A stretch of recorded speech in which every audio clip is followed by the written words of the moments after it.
คำถามนี้น้องถามมาเนาะก็คือจงคิดไล่ขอบเขต x 950ของ1ลบ e กำลัง x กำลัง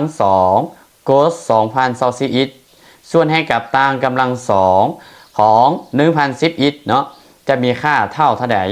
ซึ่งก่อนที่เราจะเกได้เนาะแม่น้องต้องมีพื้นฐานเกี่ยวกับสูตรคิดไล่ตัวนี้ก่อนคือน้องๆต้องมาจื้อสูตรตัวนี้ก่อนเนาะคือ x 950ของตาม x ส่วน x เท่ากับ1แล้วก็ x 950ของ e กำลัง x ลบ1ส่วน x เท่ากับ1และ x 950ของ sin x ส่วนให้กับ x เท่ากับ1และสูตรทั่วไปเนาะก็คือ1ลบ cos x เท่ากับ2 sin กำลัง2 x ส่วน2คือน้องต้องมีพื้นฐานหรือว่าจื้อสูตรพวกนี้ก่อนเด้อฉะนั้นอยู่ในโจทย์ข้อนี้คือ1ลบ e กำลัง x กำลัง2เนาะเราต้องจัดให้มันอยู่ในรูปแบบที่เราจัดมาซึ่งอยู่ในตัวทำ x เนาะคือ e กำลัง x ลบ1เราต้องเห็นให้มี e กำลัง x ลบ1แล้วก็จะเห็นให้มี1ลบ cos x ขึ้นมาเนาะในนี้เราจะเห็นว่าเป็นคูณกันฉะนั้นน้องสามารถที่จะบวกได้ลบ e กำลัง x กำลัง2เข้าได้เนาะอยู่ในบอลนี้เด้อเอามาเบิ่งกันเลยแล้วเราก็จะได้เนาะข้อเคของ x 950ตอนนี้แม่นเราจะเอา1นี้มาลบ e กำลัง x กำลัง2เข้าไปเนาะแล้วก็จะมาบวกให้กับ e กำลัง x กำลัง2เข้าไปคือกันเพื่อให้มันเท่ากับตัวเดิมลบให้กับ e กำลัง x กำลัง2คูณให้ cos ของเนาะ2024 x เด้อและที่จะมาส่วนให้เนาะที่จะมาส่วนให้น้องเตว่าในบนนี้เป็นต่างกำลัง2ของ1010 x แสดงว่าถ้าเราผ่านเปลี่ยนวันนี้คือการเนาะจะเอา1มาแทนใส่ได้เลยและตอนนี้เนาะอาจารย์จินจ้าคูณ1010 x กำลัง2เข้าเนาะคือจะได้เป็น1010 x ทั้งหมดนี้กำลัง2และจึงมาคูณให้กับ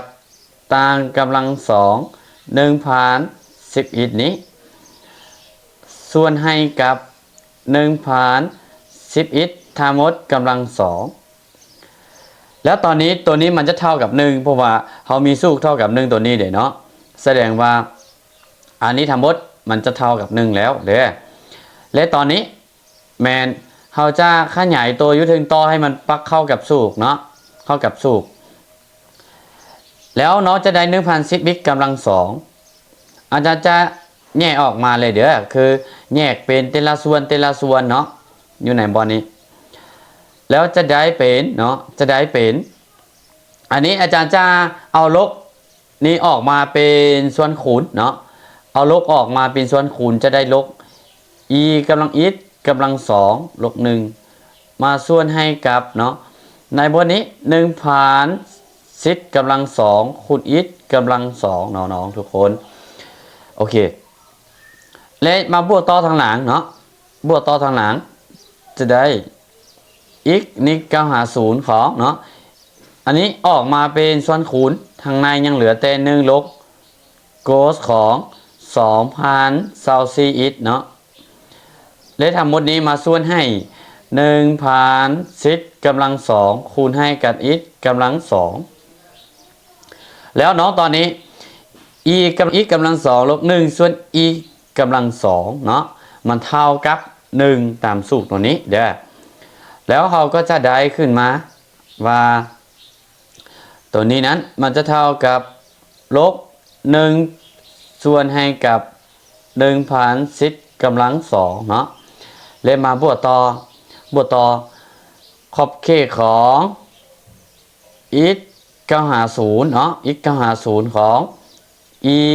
กำลัง x กำลัง2ลบกด2024 x อินตามสูตรตัวนี้จะเท่ากับ2ซีนกำลัง2 x ส่วน2เนาะเขาจะได้2ซีนกำลัง2 x ส่วน2 x เป็น2024 x หาร2จะเป็น1012 x เนาะและมาส่วนให้กับตัวที่เราต้องการก็คือเป็น1010กำลัง2เนาะแต่เราต้องการปักวันนี้ให้มันเข้ากับสูตรที่เรามีคือ x ถ้า2ตัวนี้มันคือกันเนาะจะเอา1มาแทนใส่ได้เลยแล้วเราจะสังเกตว่าในโจทย์แมนจะเป็นเลขคูณให้กับ อันนี้เขาต้องมาเบิ่งเนาะมูลตัวนี้1012อิทฉะนั้นถ้าเขาเบิ่งอยู่ในสูตรตัวนี้ถ้ามูลคือกันเนาะแล้วจะเท่ากับ1น้องจะสังเกตว่าในนี้เรามีxกำลัง2แล้วเพียงแต่เราจะเอา1012มาตื่นใจเนาะเราจะเอา1012อิททั้งหมดกำลัง2แต่ว่าเพื่อให้มันเท่าตัวเดิมเราต้องคูณให้กับ1012ใส่เทิงด้วยเนาะเวลา2ตัวนี้ครับการมันจะออกตัวเดิมเนาะกำลัง2ด้วยเด้อแล้วตอนนี้สำหรับตัวนี้มันจะเท่ากับ1สิ้นกำลัง2 1012อิทส่วนให้กับ1012อิททั้งหมดกำลัง2ออก1ตามสูตรที่เรามีในบอลนี้เนาะแล้วเราจะได้เป็นลบ1ส่วนให้กับ1010กำลัง2เนาะมาบวกให้กับ e กำลัง0คูณให้กับ2คูณให้กับ1012กำลัง2ส่วนให้กับ1010กำลัง2เนาะแสดงว่าขั้นตอนของเรานี้เราก็จะได้เป็นลบ1นี่มาบวก2คูณ